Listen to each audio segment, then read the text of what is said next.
जी, अस्सलाम वालेकुम to all student. आज जो है ना हम भी देखेंगे सिंगुलैरिटी ऑफ एनालिटिक फंक्शन क्या होता है। तो नेट सिग्नल इशू की वजह से जो है ना ये मैं आपको ये लेक्चर जो है ना रिकॉर्ड करके सेंड कर रहा हूँ।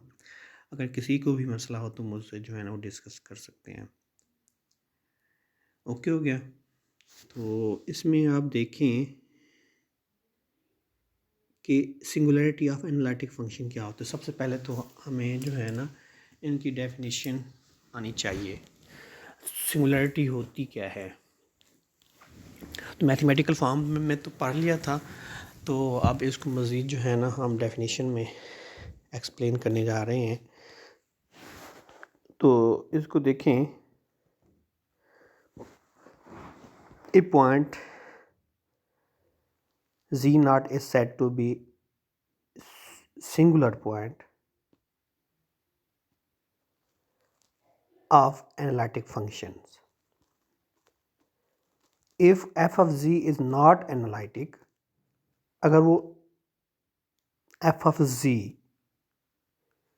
क्या है, analytic is not analytic functions at point z0, z की वैल्यू पुट करने से अगर वो एनालिटिक नहीं है तो वो उस पॉइंट को हम सिंगुलर पॉइंट कहेंगे। एग्ज़ाम्पल में आपको दिया गया है एग्ज़ाम्पल जो है हमारे पास ये है, क्या है एग्ज़ाम्पल, ये f of z equal to 1/z-2 at point हमारे पास क्या बनेगा, पॉइंट जो है z इक्वल टू 2। अगर इसमें z की जगह 2 वैल्यू पुट करने से हमारे पास f of z जो है वो इन्फिनाइट आ रहा है आंसर। अगर इसका आंसर इन्फिनाइट आ जाए ना या नॉट एग्जिस्ट करे तो उस पॉइंट को हम क्या कहेंगे, सिंगुलर पॉइंट कहेंगे।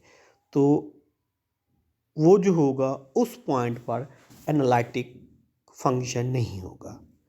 एनालिटिक का आपको पता है कि एनालिटिक फंक्शन कब नहीं होता, जब कॉशी-रीमान इक्वेशन सेटिस्फाई नहीं करती या डेरिवेटिव उसका जो है ना सेटिस्फाई नहीं करता।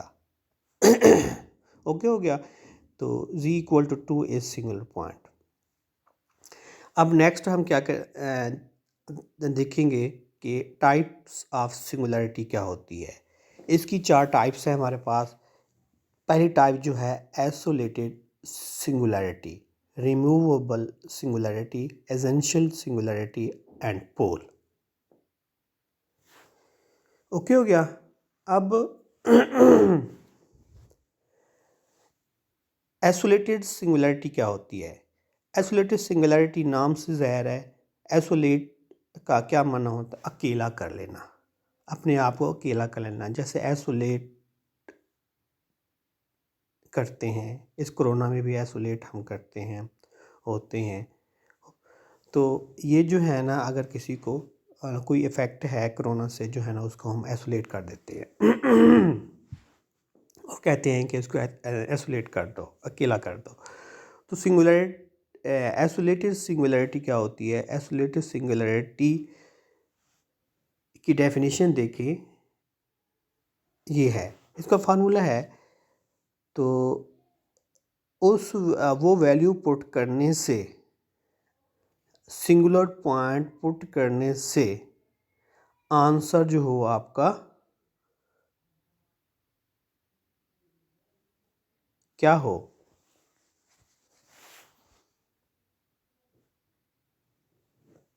इन्फिनाइट आ जाता है। अब देखिए यहाँ पर जो है ना z इक्वल टू 2 और 3 आएगा, ये हमारे पास सिंगुलर पॉइंट है because their result is infinite. Okay हो गया। अब ये आइसोलेटेड सिंगुलैरिटी का कैसे पता चलेगा हमें, ये आइसोलेटेड सिंगुलैरिटी है या या कुछ और है। इसमें ये होता है कि हम जो है ना इसको रियल लाइन पे ड्रा करते हैं, हम ये पॉइंट में मैंने सिंगुलर पॉइंट 2 भी ड्रा कर दिया है, 3 भी ड्रा कर दिया है।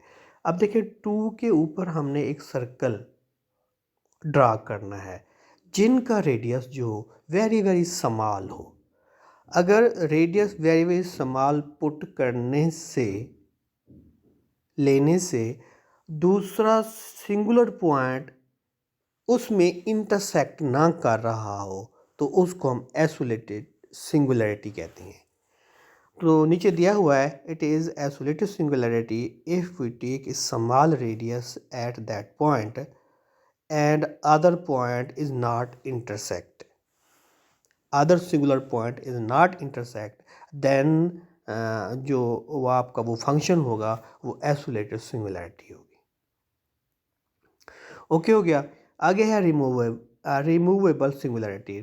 रिमूवेबल सिंगुलैरिटी ये है कि limits z tends to a f of z equal to answer जो हो आपका और डायरेक्ट पुट करने से फनाइट हो और एग्जिस्ट आ जाए। अगर वो फनाइट और एग्जिस्ट नहीं करता तो फिर वो एसेंशियल सिंगुलैरिटी होगी।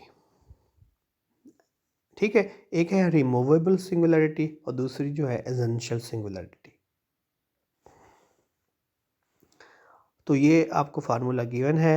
उस फंक्शन में आप लिमिट ड्रा करेंगे, ए के आपके पास सिंगुलर पॉइंट होगा, सिंगुलर पॉइंट करने से आंसर आपका अगर फाइनाइट आ जाता है तो वो जो होगी वो आपकी रिमूवेबल सिंगुलैरिटी होगी, अदरवाइज वो एसेंशियल सिंगुलैरिटी होगी। Very very important topic, type number 4 पोल। तो पोल जो है हमारे पास ये क्या है इसको हम अच्छी तरह से तैयार करेंगे, इसको समझेंगे। पोल क्या होता है? पोल हमारे पास यही है कि a point a naught is said to be order m of a function. अगर फंक्शन हमारे पास ये हो, इफ लिमिट क्या करे a tends to a naught z minus a naught की power m f of z equal to a finite and exist. ठीक हो गया। अब ये क्या करेगा, ये इसका फार्मूला देखें पहले, z माइनस ए नॉट की power m f of z equal to answer इसका फाइनाइट आएगा या जो है आपका एग्जिस्ट कर जाए तो उसको हम क्या कहते हैं, पोल कहेंगे। ये पोल ऑर्डर एक सिंपल पोल होता है और दूसरा जो है ना आपका मल्टीपल पोल होगा। दो किस्म के पोल होंगे। अगर आपकी पावर 1 है तो सिंपल पोल कहलाएगा, अगर आपकी पावर जो है वो ग्रेटर देन 1 है मींस m है तो वो आपका मल्टीपल पोल होगा। अच्छा, पोल का यही होता है कि इसका ऑर्डर चेक करना होता है। सिंगुलर तो होता ही होता है तो इसका ऑर्डर चेक करना है। जैसे एग्जांपल में आपको तो दिखाया गया है कि f of z equal to क्या है, f of z equal to है आपका z divided by z minus 2 और z माइनस 3 की पावर 2। अब तो सिंगुलर का तो आपको पता है कि z इक्वल टू 2 3 होगा। अब इसके बाद आपने फार्मूले में पुट करना है, फार्मूला यहाँ पर है। अब पहला जो है वो तो आपका सिंपल है क्योंकि इसका ऑर्डर जो है वो 1 है, तो इसकी वैल्यू में हम पुट करेंगे। पुट करने के बाद आपका रिज़ल्ट जो है वो ये आएगा, 2 आ रहा है। 2 इज़ फाइनाइट नंबर, तो अगर ये 2 आ गया तो ये आपका पोल होगा। अब इसके बाद आपने चेक करना है कि z इक्वल टू 2 पे आंसर 2 देता है, फाइनाइट आंसर देता है, इस पोल है और इसका ऑर्डर हमने लिखना है, ऑर्डर इसका 1 है, ये सिंपल पोल कहलाएगा। अब दूसरा आपने देखना है कि दूसरा जो है z माइनस 3 की पावर 2 है, तो इसको पुट करने से आंसर आपका एग्जिस्ट होगा। मैंने डायरेक्ट लिख दिया है, तो ये z equal to 3 is pole of order 2 क्योंकि इसकी पावर 2 है, z माइनस 3 की पावर 2 है, तो इसलिए यहाँ पर हमने क्या किया है कि इसका ऑर्डर 2 बन जाएगा। तो आगे दिया हुआ है कि एक सिंपल पोल है, दूसरा मल्टीपल पोल है। अगर z की पावर आपकी 1 है तो वो सिंपल पोल कहलाएगा, अगर z की पावर ग्रेटर देन 1 है तो वो मल्टीपल पोल कहलाता है। ओके हो गया। अब नेक्स्ट देखें, नेक्स्ट है आपके पास residue of pole.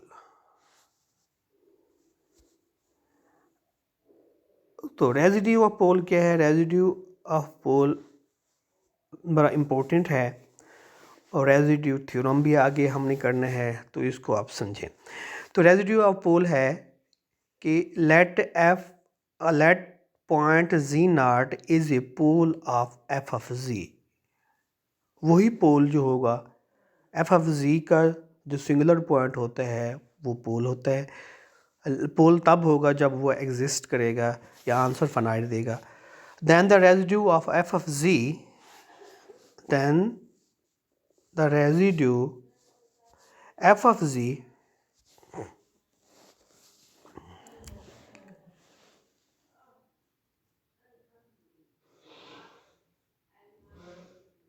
at pole z naught is denoted by RES, इसको हम डिनोट करते हैं ऑफ z naught से, एंड डिफाइंड बाय, इसका जो फार्मूला आपसे अगर पूछा जाए तो फार्मूला इसका ये है, residue of z naught equal to 1/2 pi iota और f ऑफ z। सी जो है अब इंटीग्रेशन सी ये क्लोज कर्व है। ओके हो गया। कंटेनिंग पोल जी नॉट, जो जी नॉट पे कंटेन कर रहा होगा। इसके दो किस्म के मेथड हैं। ऊपर हमने जैसे पोल है हमारे पास सिंपल पोल है और मल्टीपल पोल है, और इसी तरह इसका सिंपल पोल के लिए अलहदा फार्मूला होगा और मल्टीपल पोल के लिए अलहदा फार्मूला है। क्योंकि रेजिड्यू ऑफ पोल है, पोल का रेजिड्यू लेना है तो उसका फार्मूला हमने यहाँ पर लिखना है। तो ये जो फार्मूला है सिंपल पोल के लिए, residue of z naught equal to limit z में z tends to z naught f of z मैंने z naught f of z, ये सिंपल पोल के लिए है। और रेजिड्यू पोल के लिए आपका ये फार्मूला है वेरी इंपॉर्टेंट, 1/m-1 का फैक्टोरियल, लिमिट्स जी मैंने z naught z tends to z naught, derivative of m-1 और जी माइनस जी नॉट की पावर m और एफ ऑफ सी। ओके हो गया। अब आगे आपको एग्जांपल से समझाया गया है कि f of z equal to 1/z-1 z-2 की power 4, find the residue of all poles. पहला आपको पता है ये सिंपल पोल है क्योंकि इसकी पावर 1 है, तो सिंपल पोल को जब हम सॉल्व करेंगे तो ये इसका आंसर 1 आ रहा है, मींस एग्जिस्ट कर रहा है। ओके हो गया। नेक्स्ट आप पार्ट करेंगे z इक्वल टू 2 के लिए, तो ये ऑर्डर 4 है इसका, यानी कि मल्टीपल है ना, मल्टीपल पोल है, इसको हम पोल ऑफ ऑर्डर m भी कहते हैं। तो इसका फार्मूला मल्टीपल वाला अप्लाई करेंगे। मल्टीपल वाला फार्मूला क्या है? 1/m-1 का फैक्टोरियल, दिस एंड दिस। उसमें वैल्यू पुट करेंगे, उसका डेरिवेटिव लेंगे, फंक्शन की वैल्यू पुट करेंगे और उसको कटा करने के बाद उसका डेरिवेटिव लेंगे, और डेरिवेटिव लेने के बाद फिर इसकी लिमिट लेंगे, लिमिट लेने के बाद फिर आप फैक्टोरियल अप्लाई करेंगे और आंसर आपका जो है -1 आ रहा है। ये क्वेश्चन आपसे पूछे जा सकते हैं शॉर्ट क्वेश्चन में। ओके हो गया। अब नेक्स्ट ये कुछ एग्जांपल मैंने यहाँ पर लिखे हैं कि फाइंड द पोल्स, आपके नोट्स में भी हैं, find the poles of a following functions. अब ये पोल कैसे करेंगे, इसको समझने की ज़रूरत है। अब देखें, पहला जो पार्ट है वो ये है कि f of z equal to cot z, cot z को लिख सकते हैं cos z divided by sine z. अब ये इनफिनाइट कब होगा? जब z की वैल्यू n पाई हम रखेंगे। ऐसे करते थे ना, z की पावर मान लेते थे, वो सारे का सारा इनफिनाइट हो जाता था। इनफिनाइट हो जाता तो वो सिंगुलर पॉइंट कहलाता है। अब यहाँ z की वैल्यू हम n पुट करेंगे क्योंकि साइन 0 हो जाएगा something divided by zero equal to infinite, तो यहाँ सिंगुलर पॉइंट देते हैं। सिंगुलर पॉइंट आ जाएगा, जब सिंगुलर पॉइंट आ जाएगा तो हमारे पास वो पोल हमें मिल जाएगा।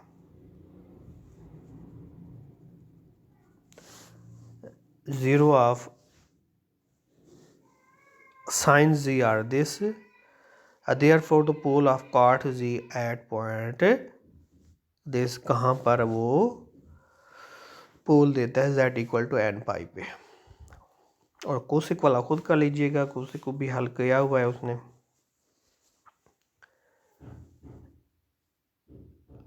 ठीक है, ये एक छोटा सा लेक्चर था, इसको आप जो है ना शॉर्ट क्वेश्चन और ऑब्जेक्टिव के लिए तैयार कर लीजिएगा। नेक्स्ट हम जो है ना काशे रेजिड्यू थ्योरम देखेंगे, लास्ट लेक्चर होगा तो, और पेपर के हवाले से हम डिस्कस कर लेंगे। ओके फिर, अल्लाह हाफिज़।